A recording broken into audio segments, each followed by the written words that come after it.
بالله من الشيطان الرجيم بسم الله الرحمن الرحيم إن الذين يؤذون الله ورسوله لعنهم الله في الدنيا والآخرة وأعد لهم عذابا مهينا. 22ویں پارے کی آیت کریمہ ہے سورہ احزاب کی. اللہ پاک فرماتے ہیں جو لوگ اللہ اور اس کے رسول کو تکلیف دیتے ہیں ان کے اوپر دنیا آخرت میں لعنت ہے اور عذاب تیار کر کے رکھا ہے. دیکھو ہمارا ایمان ہے, ہم نے گواہی دی ہے اللہ کے ایک ہونے کی اور محمد صلی اللہ علیہ وسلم کے اللہ کے رسول ہونے کی. یہ دو ذاتیں ہمارے نزدیک بہت زیادہ محبوب اور اہمیت رکھتی ہے. جو ہم کیسے بھی ہیں, لیکن جہاں ہمارے آقا محمد رسول اللہ صلی اللہ علیہ وسلم کی ذات کے اوپر کیچڑ اچھلتا ہے, اگرچہ اس ملک میں رہ کر مسلمان کچھ نہیں کر سکتا پھر بھی کچھ کرتا ہے اپنی استعداد اور طاقت کے مطابق. جس سے کچھ نہیں ہوتا تنہائی میں آنسو بہا دیتا ہے کہ رب میں کیا کروں, میں کیسے کروں, یہ میرے نبی کو برا بھلا کہتے ہیں. تنہائی میں آنسو بہا لیتا ہے, 2 رکعت نماز پڑھ کے اللہ سے معافی مانگ لیتا ہے کہ رب میں کچھ نہیں کر سکتا.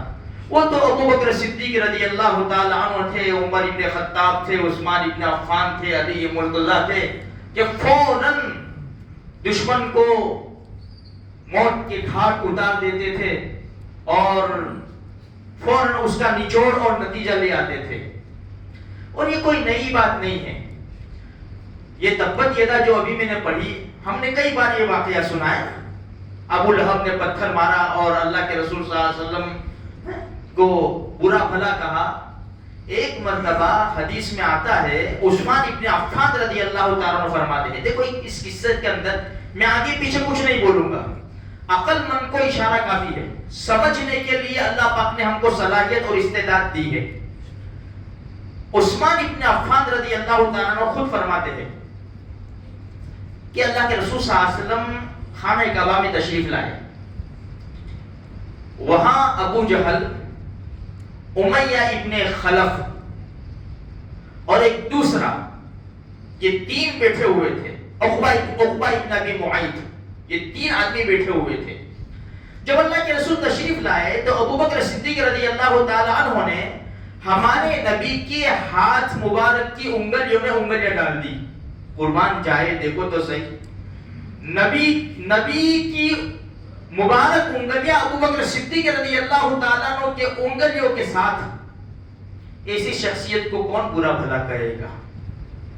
مسئلہ تو کیا ہے, جہاں اللہ کے رسول صلی اللہ علیہ وسلم کا جسم مبارک ٹچ ہو جائے اس کو جہنم کی آگ کبھی بھی نہیں جلا سکتی. اسی لیے علماء فرماتے ہیں قبر اطہر میں جہاں ہمارے نبی آرام فرماتے ہیں نا, وہ جو جگہ ہے ہمارے نبی کے جسم سے ٹچ ہوئی ہے, خانہ کعبہ سے بھی بڑھ کر ہے, بیت اللہ سے بھی بڑھ کر ہے.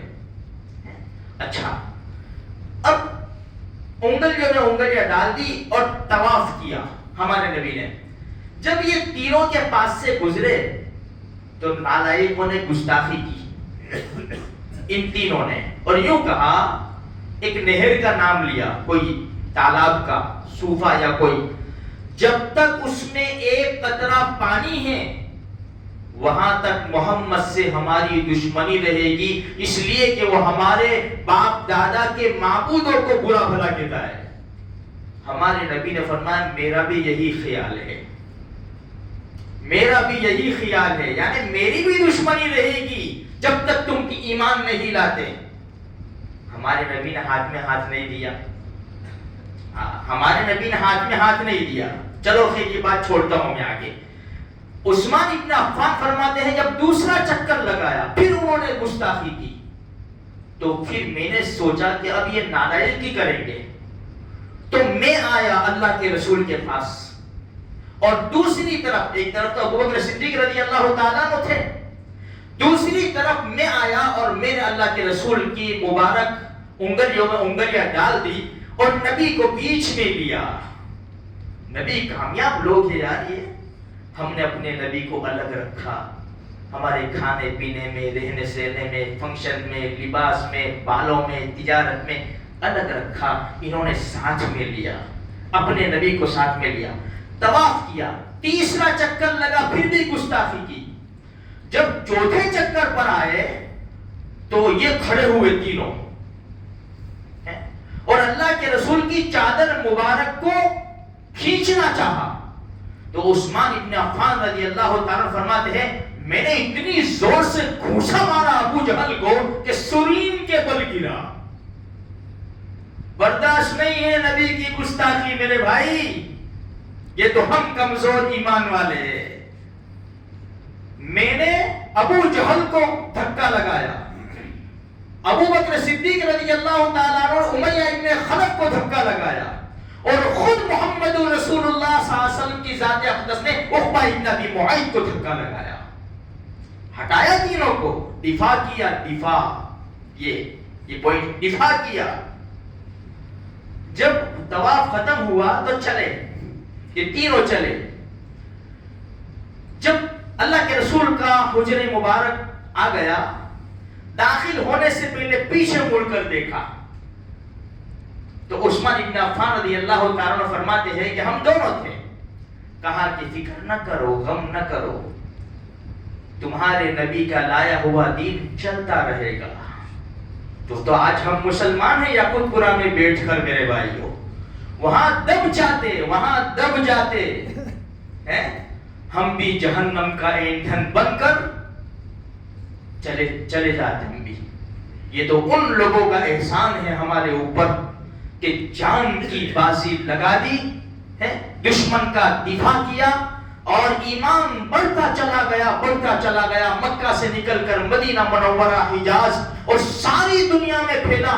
دنیا کے کونے کونے میں آج مسلمان موجود ہے اور اشہد ان لا الہ الا اللہ و اشہد ان محمد رسول اللہ کی گواہی دیتا ہے، اور جہاں نبی کی ذات کے اوپر کیچڑ اچھلتا ہے، پکا سچا مسلمان جس کے دل میں طلب ہے، تڑپ ہے، اللہ کے رسول کا غم ہے، فوراً سینہ تان کر کھڑا ہو جاتا ہے کہ یہ برداشت نہیں ہوگا، ہمیں مار ڈالو، کاٹ ڈالو، جلا ڈالو، ہمارے مالوں کو لوٹ لو، ساری چیزیں برداشت ہے، لیکن جہاں محمد رسول اللہ صلی اللہ علیہ وسلم کی ذات اقدس پر کیچڑ اچھالا تو ہمارا بچہ پھر تیار ہے کہ ہمیں یہ برداشت نہیں ہے۔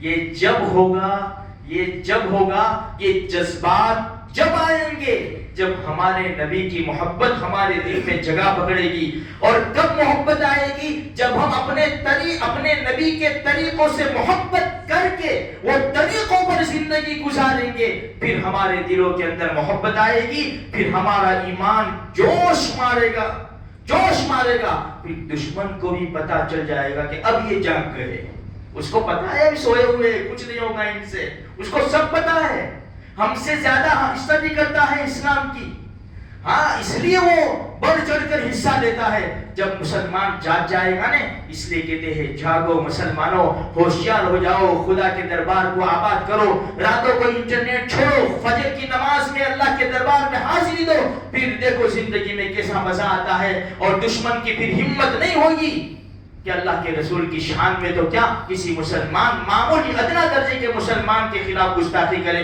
اللہ مجھے آپ کو سارے مسلمانوں کو محمد رسول اللہ صلی اللہ علیہ وسلم کی سچی محبت نصیب فرمائے، اور گستاخوں کو اللہ ایسی سزا دے کہ قیامت تک آنے والی نسلیں یاد رکھے کہ محمد رسول اللہ صلی اللہ علیہ وسلم کی ذات اقدس پر گستاخی کرنے کا انجام یہ ہوتا ہے۔ اللہ ہم سب کو محبت نصیب فرمائے۔